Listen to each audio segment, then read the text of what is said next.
그때에 서기관과 바리새인 중 몇 사람이 말하되, 선생님이여, 우리에게 표적 보여주시기를 원하나이다. 악하고 음란한 세대가 표적을 구하나 선지자 요나의 표적밖에는 보일 표적이 없느니라. 요나가 밤낮 사흘 동안 큰 물고기 뱃속에 있었던 것 같이 인자도 밤낮 사흘 동안 땅 속에 있으리라.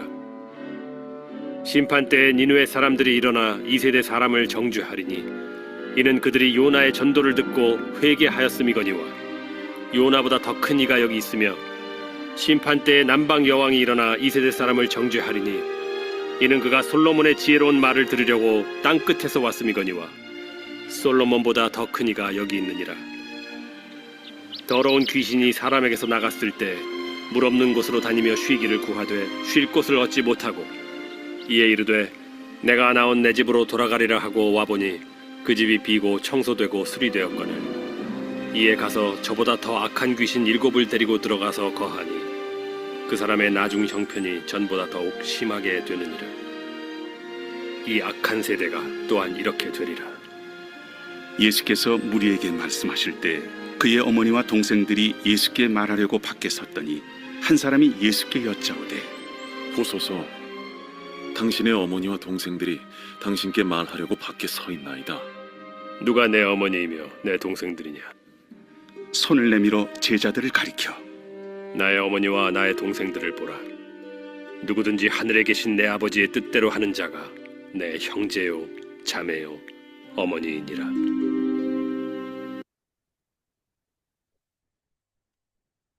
오늘 본문의 말씀에서는 심판과 상에 대한 말씀을 주시고 있습니다. 바리새인들과 서기관들이 예수 앞에 나와서 표적을 보여달라고 합니다. 지금까지 예수님께서 사역을 하시면서 많은 표적을 보여주셨습니다. 귀신 들린 자를 고쳐주셨습니다. 소경을 눈뜨게 해주셨습니다. 문둥병자를 고쳐주셨습니다. 말벙어리가 말을 하게 되었습니다. 쥐벙어리가 듣게 되었습니다. 이와 같은 많은 표적을 보여줬음에도 불구하고 바리새인들과 서기관들은 예수님 앞에 나와서 표적을 보여달라고 지금 요구를 하고 있는 것입니다. 얼마나 기가 막힌 일입니까? 그만큼 많이 보여주었음에도 불구하고 그들은 순수하게 받아들이지 못하고 오히려 더 표적을 보여달라고 말하고 있는 자들입니다. 예수님께서 표적을 요구하는 자들에게 대답하십니다. 39절 40절에 보면 예수께서 대답하여 이르시되 악하고 음란한 세대가 표적을 구하나 선지자 요나의 표적밖에는 보일 표적이 없느니라. 요나가 밤낮 사흘 동안 큰 물고기 뱃속에 있었던 것 같이 인자도 밤낮 사흘 동안 땅 속에 있으리라. 예수님께서 표적을 보여주신다고 했습니다. 요나의 표적을 보여주신다고 하셨습니다. 요나는 죄의 심판을 받아서 물고기 밥이 되었습니다. 물고기 뱃속에서 3일 동안 갇혀 있다가 하나님의 은혜로 물고기 뱃속에서 살아서 나오게 되었습니다. 예수님께서 요나의 표적을 보여주신다고 했습니다. 십자가와 부활의 사건을 말씀하시는 것입니다. 저와 여러분의 죄를 예수님이 대신 지시고 십자가에서 죄의 심판을 받으시고 죽으십니다. 그리고 3일 만에 다시 부활하신다는 예수님의 말씀이신 것이죠. 이러한 예수님의 표적, 우리는 이 표적을 보고 예수님이 그리스도임을 믿게 되는 것이죠. 보통 사람이면은 죽으면 다시 살아날 수가 없습니다. 그래서 죽은 자가 부활한다는 것은 보통 사람은 믿기가 힘듭니다. 당연한 것이죠. 보통 사람은 죽으면 다시 살아날 수가 없습니다. 다시 살아났다는 것은 사람이 아니라는 것이죠. 하나님이시라는 것입니다. 신과 같은 신이라는 것이죠. 우리와 동일한 이러한 분이 아니시다라는 것이죠. 그래서 예수님의 부활은 예수님께서 하나님의 아들이심을 증거하는 것입니다.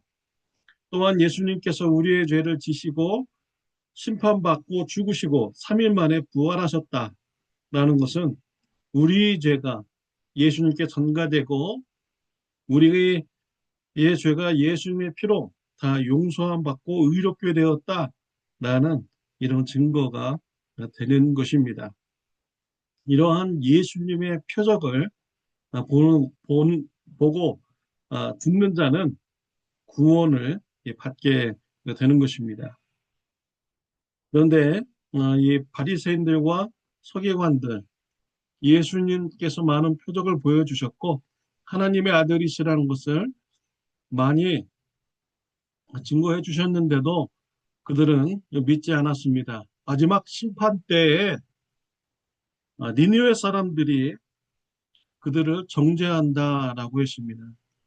41절에 보면 심판 때에 니느웨 사람들이 일어나 이 세대 사람을 정죄하리니 이는 그들이 요나의 전도를 듣고 회개했음이거니와 요나보다 더 큰 이가 여기 있으며 바리새인들, 서기관들, 종교 지도자들 그들은 예수님을 영접하지 않았습니다. 하나님의 때에 심판을 받죠.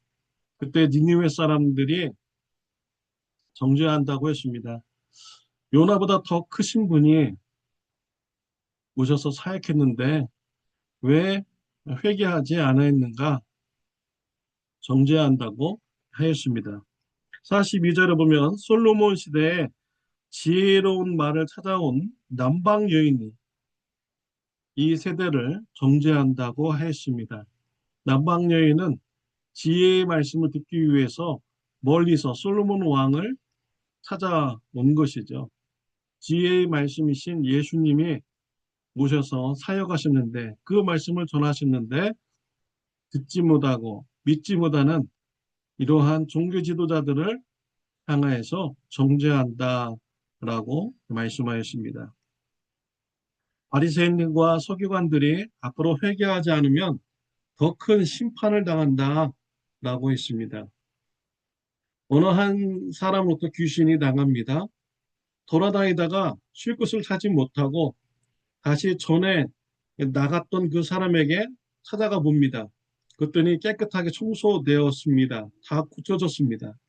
그러자 이 귀신은 7귀신을 더 데리고 들어와서 그 사람 속에 들어가고 그 사람을 이전보다 더 악하게 파괴하는 이러한 일이 있게 된다라고 하셨습니다. 회개하지 않는 종교 지도자들, 바리새인들, 서기관들 그들이 회개하지 않으면 이전보다 더 큰 상태로 그들은 죄인의 상태가 되고 더 큰 심판을 받게 된다라고 경고해 주시고 있는 것이지요. 종교 지도자들 끝내는 회개하지 않았죠. 엄청난 심판을 그들이 받게 되었습니다. 로마 정부로부터 완전히 핍박을 받아서 예루살렘 성이 완전히 멸망당하게 되었죠. 세계 여러 나라로 흩어지게 되는 큰 아픔을 겪는 이러한 심판을 당하게 되었습니다. 저와 여러분들은 이러한 예수님의 말씀을 우리가 들으면서 우리 자신을 돌아보아야겠죠.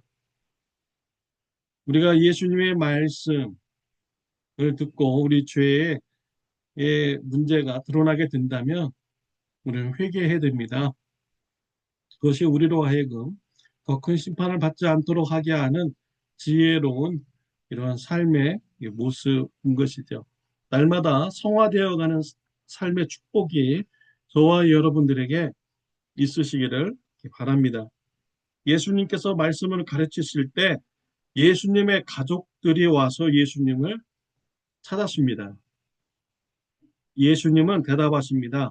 50절에 보면 누구든지 하늘에 계신 내 아버지의 뜻대로 하는 자가 내 형제요 자매요 어머니이니라 라고 했습니다.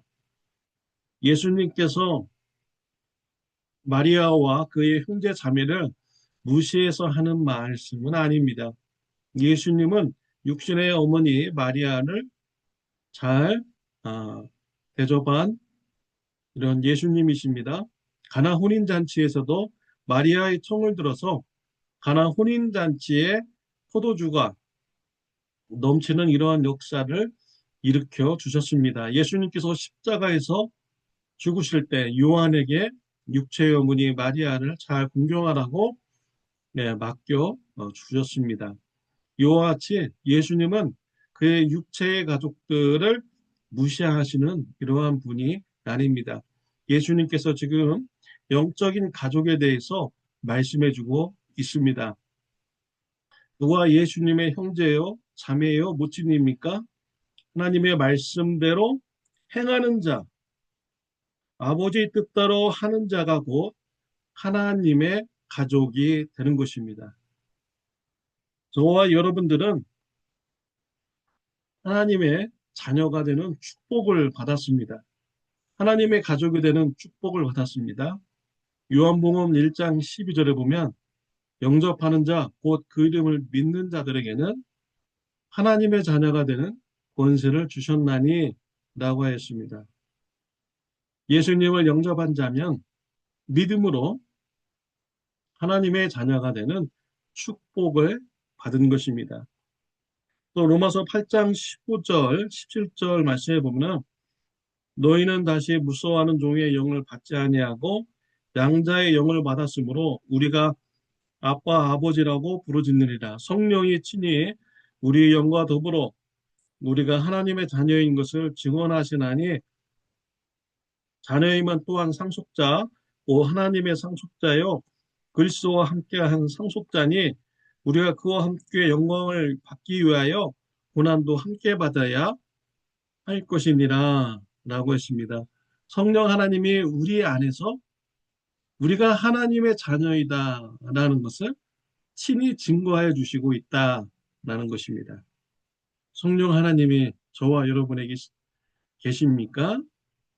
성령 하나님이 저와 여러분들이 하나님의 자녀라는 것을 친히 증거하고 계십니다. 하나님의 자녀가 됐다는 것은요, 하나님 나라의 상속자이다라는 것입니다. 하나님의 나라를 물려받는 이러한 상속자가 된다라는 것이에요. 우리는 하나님의 자녀가 되었어요. 하나님의 나라를 물려받는 상속자가 되었습니다. 그래서 하나님과 함께 영광을 누리게 되고요. 또 하나님과 함께 영광을 누리기 위해서는 하나님과 함께 고난도 감당해야 되는 것입니다. 사랑하는 성도 여러분, 예수님도 이 땅에서 살아가기 위해서, 살아가는 삶을 살기 위해서 고난도 감당하셨습니다. 우리를 섬겨주시기 위해서 자신의 목숨을 대성물로 내어주는 이런 섬김의 희생을 하셨습니다. 사랑의 삶을 살아가는 것, 때로는 희생이 있습니다. 섬겨야 될 때가 있습니다.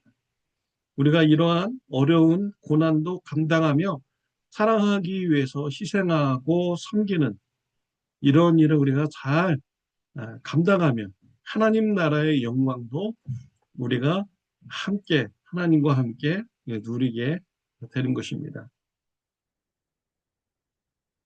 빌립보서 2장 13절, 14절, 15절에 보면 너희 안에서 행하시는 이는 하나님이시니 자기의 기쁘신 뜻을 위하여 너희에게 소원을 두고 행하게 하시나니 모든 일을 원망과 시비가 없이 하라. 이는 너희가 흠이 없고 순전하여 어그러지고 거스리는 세대 가운데서 하나님의 흠없는 자녀로 세상에서 그들 가운데 빛들로 나타내며 라고 했습니다. 하나님의 자녀로 삶을 살아가는 것, 살아가면서 살아가게 되는 것, 성령 하나님께서요, 우리 마음속 안에 그러한 소원을 두신다라고 했습니다. 나는 예수님을 닮아서 예수님처럼 섬김의 삶을 살아가야지 라는 이런 마음의 소원을 우리가 갖도록 한다라는 것입니다. 그래서 이 땅에서 하나님의 흠없는 자녀로 세상에서 살도록 역사하여 주시는 것입니다. 사랑하는 성도 여러분, 하나님께서 주시는 이 마음의 소원, 사랑의 삶을 살아가고자 하는 이 거룩한 마음의 소원을 하나님께 받았을 때 말씀에 순종하여 사랑의 삶을 살아가는 저와 여러분들이 되시기를 바랍니다. 히브리서 11장 24절 26절에 보면 믿음으로 모세는 장성하여 바로의 공주의 아들이라 칭함받기를 거절하고 도리어 하나님의 백성과 함께 고난받기를 잠시 죄악의 날을 누리는 것보다 더 좋아하고 그리스도를 위하여 받는 수모를 애굽의 모든 부하보다 더 큰 재물로 여겼으니 이는 상 주시는 분을 바라봅니다 라고 했습니다.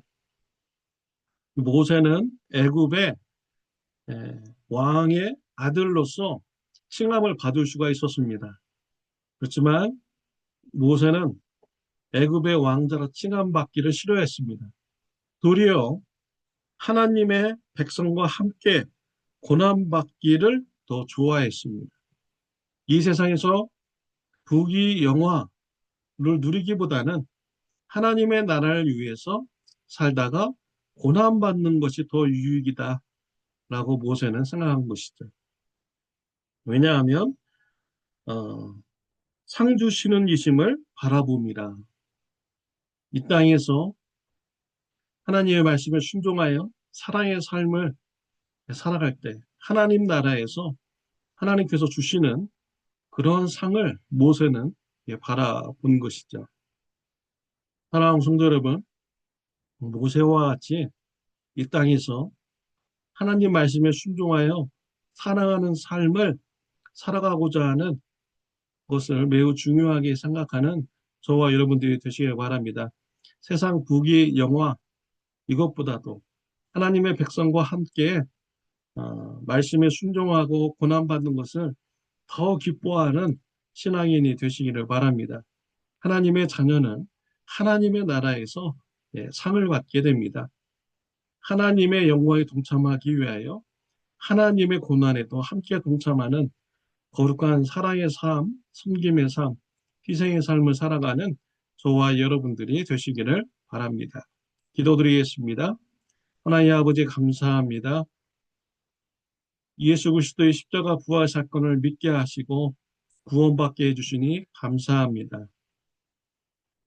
하나님의 자녀로서 이 땅에서 말씀에 순종하는 삶의 얼마나 중요한 것을 깨닫게 해주시니 감사합니다. 예수님과 함께 사랑하기 위하여 희생하고 고난도 받고 또 하나님의 나라에서 영광도 함께 누리는 이러한 삶이 저와 우리 성도님들에게 있게 하여 주옵소서. 하나님의 자녀로 불러주시니 감사합니다.